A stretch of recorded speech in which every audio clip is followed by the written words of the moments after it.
Make sure you guys hit the subscribe button if you guys are enjoying the content that we're throwing up. And make sure you guys hit the like button if you enjoy the video. And yeah, let's begin.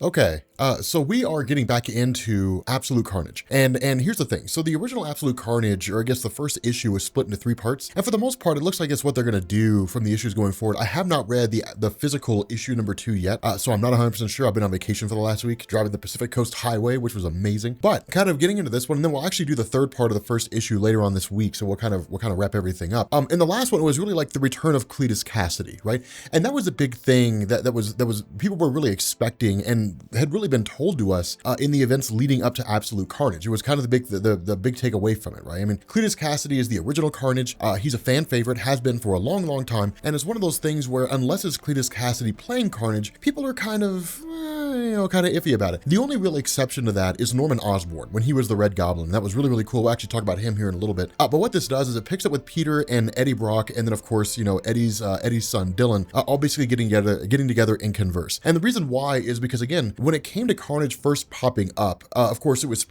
Spider-Man and Venom who fought him, and then you went into Maximum Carnage, which was Spider-Man and Venom fighting him again. And the idea is that with someone like Carnage, it takes the 2 of them to succeed because Carnage is so incredibly strong, right? The fact that the symbiote is bonded to the blood of Cletus Kasady is what really amps up his powers beyond what you normally see with like Venom or anybody along those lines, anybody that normally wears a symbiote. And so it makes sense that you would see Eddie kind of team up with Spider-Man. Now, for long-time Carnage fans and really long-time Spider-Man fans, this kind of has to be a bit of a hit into the nostalgia feels, right? It's kind of like, man, this kind of feels a little bit old school. And that's why it's kind of a cool moment, is because a lot of things have transpired in the life of Eddie Brock that Peter Parker didn't know about. For example, Peter Parker does not know that Dylan is the son of Eddie. Now, of course, when Eddie sends Dylan away and says, hey, look, go do something else, just don't be here, it's adult talking time.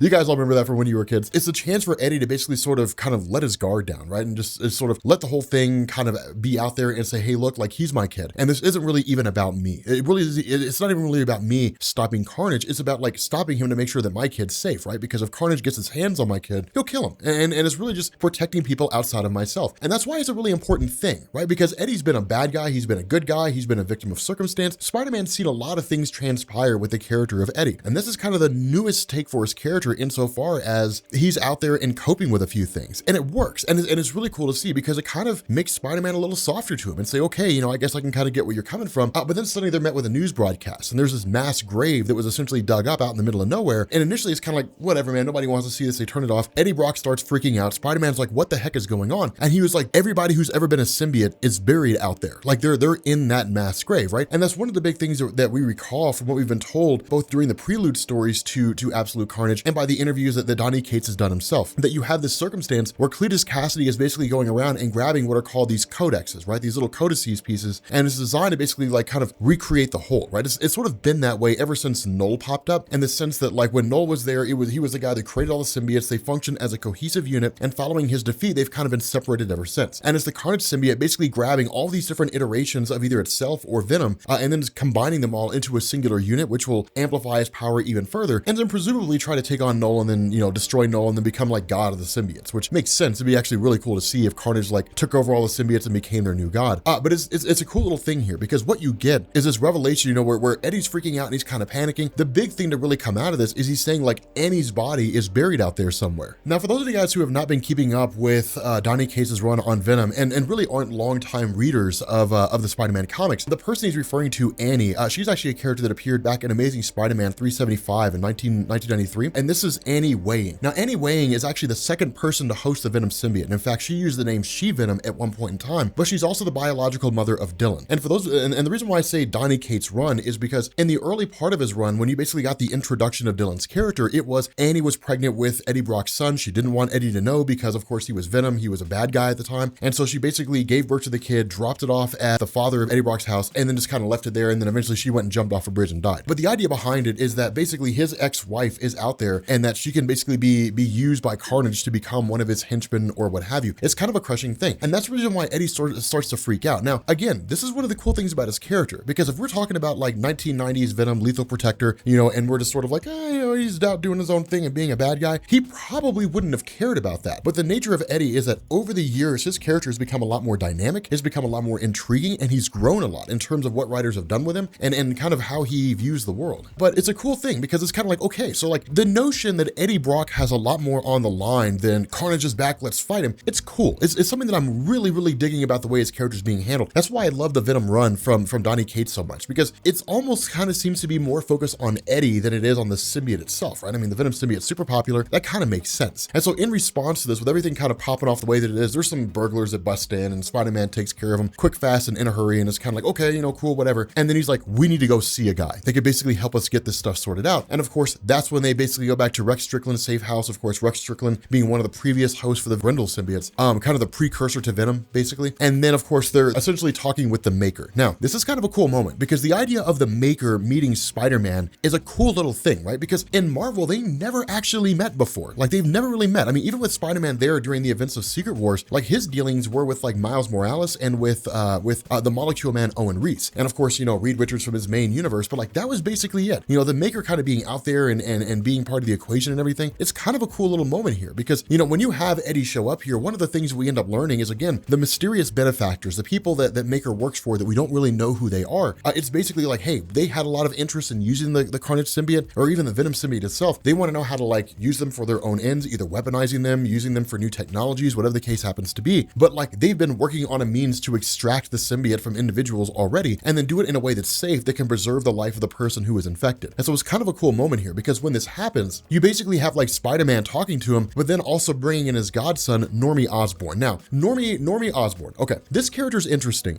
He almost kind of has the Franklin Richards effect in the sense that like he first popped up back in like Amazing Spider-Man 285, and then like nobody really did anything with him after that. Not for a long time. Normie Osborn really had his big moment during the Red Goblin storyline, and we never actually covered that, the go down swinging storyline. We never actually covered that, and I feel like we should, if for no other reason than the fact that like it ties in pretty neatly with Absolute Carnage. But basically, Normie Osborn is the son of Harry and the grandson of Norman. So Norman Osborn, as most of you guys know, is the Green Goblin, right? And the big moment he had over the course of his entire publishing career was throwing Gwen Stacy off the bridge. And in certain circles, there's still a debate that goes on over who actually killed Gwen Stacy. If it was the Green Goblin who killed her before Spider-Man got there, or if it was Spider-Man shooting his webbing into her foot and then like her neck snapped, right? Because it goes both ways. There's an actual onomatopoeia in the comic that says like snap, right? Like her neck snaps. And then in the same comic, the Green Goblin's like, I killed her before you got here. So there's fans that kind of go either way, and really kind of the argument rages still to this day. But following that, really like the next big moment, I would say, in the history of Green Goblin, like the really huge landmark kind of character shifting moment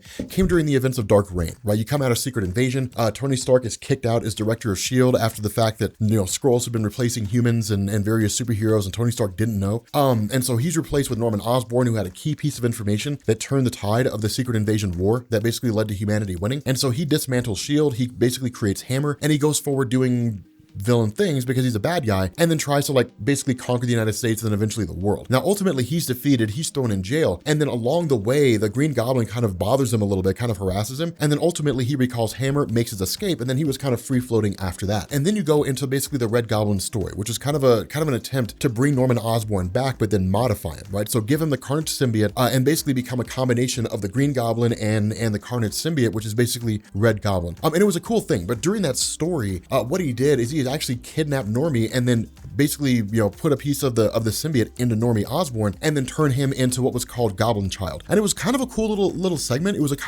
cool little thing. It didn't really last long enough to see where it went, just because of the fact that we were coming up on the end of Dan Slott's run, and that basically went into the new era of Spider-Man with Nick Spencer. But it was a cool little thing. It was a cool moment and a cool bit of storytelling. But that really Norman Osborn has just kind of been in Ravencroft ever since, right? Ever since the events of the Red Goblin story when he was defeated, he's just kind of been locked up and imprisoned. But that's why Normie Osborn is here, is because of the fact that he held the symbiote at one point, that codex is there. Now remember, the codex is really Donny Cates' way of explaining how it is that the Venom symbiote could leave Peter Parker and then go to Eddie Brock and then still remember everything about Peter Parker, right? It plants a little piece of itself, a little memory, a little tiny knowledge fragment, a little nugget of information, and Peter leaves it there, and it always happens from one host to the next. And so it's basically Carnage going around and trying to take each one of those individuals into himself and capture their codex by default. And so initially the idea of the maker is, well, if this kid's been exposed to the codex, then let's basically take a blood sample and see if we can't find a way to, you know, find a weakness or you know, what this codex means, and if we can use information there to take out Carnage. Of course, the response of Spider-Man is absolutely not. I'm not going to let some crazy guy who's an alternate reality version of Reed Richards take a blood sample off of my godson, because I don't know what this guy's going to do with it. If he's going to create like 1,000 clones of this kid, who knows? Like, this guy's kind of bonkers, and in reality, he's right. The maker is kind of crazy, but as a result of this, the maker's like, well, then fine, get me somebody else. Get me anybody else out there that you know of off the top of your head right now who's held the Venom or the Carnage symbiote, and then bring them here. And there's only one person that these two guys are aware of. There's only one individual that these two guys know that they could basically find, locate,